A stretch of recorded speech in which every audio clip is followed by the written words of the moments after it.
Today we're going to be partially revisiting something we talked about a little while ago, which is dealing with failure in creating art, okay? And specifically we're going to be talking about how to move forward after you failed, suggested by this comment. I think that's what it's asking, so I'm sorry if I'm not quite understanding your proposition and question quite correctly. I think this is what you were asking. I want to talk about this. So what I talked about before is still like the top truth I have to offer on this question, which is when you fail and you feel like you didn't, your work didn't live up to what you wanted it to be, that it flopped and it was missing the emotionality, the quality, whatever the dimension might be of what you wanted for it, that puts you in a great position. Now, it doesn't feel great. It feels like I screwed up, am I a fraud? It brings up all these questions of imposter syndrome, right? But it also, if you're really trying to improve and grow as an artist, puts a fire in your stomach. Not necessarily one that makes you instantly want to go back to creating something right away, but it puts a fire in your stomach to prove yourself.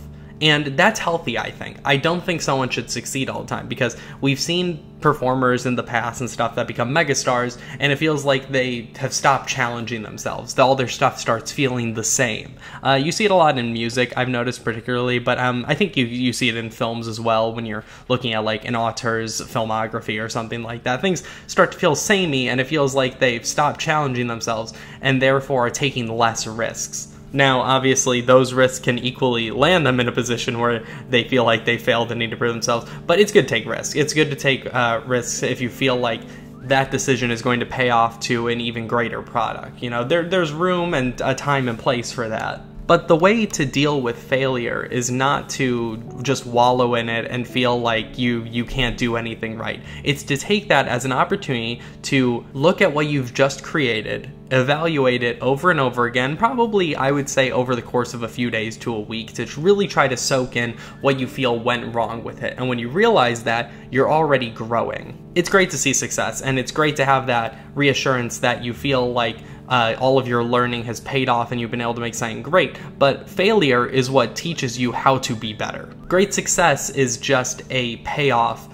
to all of that pain you had to go through to get there, and a momentary relief from it, if you will. As cliche as it is to say, the path to success is not just you start and then you're at success. It's failure, failure, failure, failure. And that's some of the greatest reassurance you can receive, because it also lets you know that you're able to identify when you don't feel like something turned out right. Because what good is it if you've turned out 10 crap videos, but you don't realize it because you can't even see that they're not good? You should. Sometimes it might take you a little while to realize what's going wrong, but you need to be able to identify when you feel like something's not quite up to standard. So though it may sting or hurt in the moment, it's important not to wallow in it, because that's going to impede that time you could have spent learning to improve. Now, I'm just as guilty as 100 million other people who have wallowed in it, but what I've learned from doing that is that it's not helpful. No matter how good or great even you get, at some point you're going to still face failures. That's part of the process, and there's nothing wrong with that. If you stop failing, then that means you're not pushing yourself. Take those failures as opportunities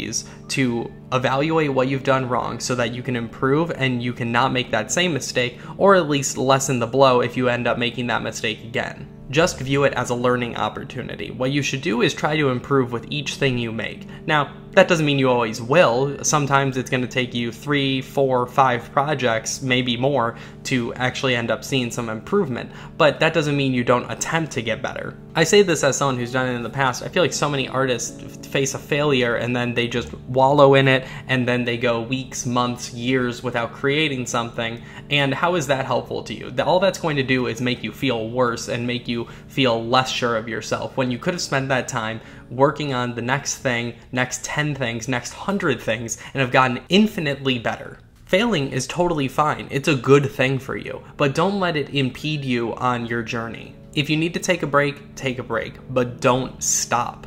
Keep working, keep challenging yourself, and always try to identify what your failures are so that you can improve upon them in the future. View them as stepping stones or stairs, not as something you tripped over.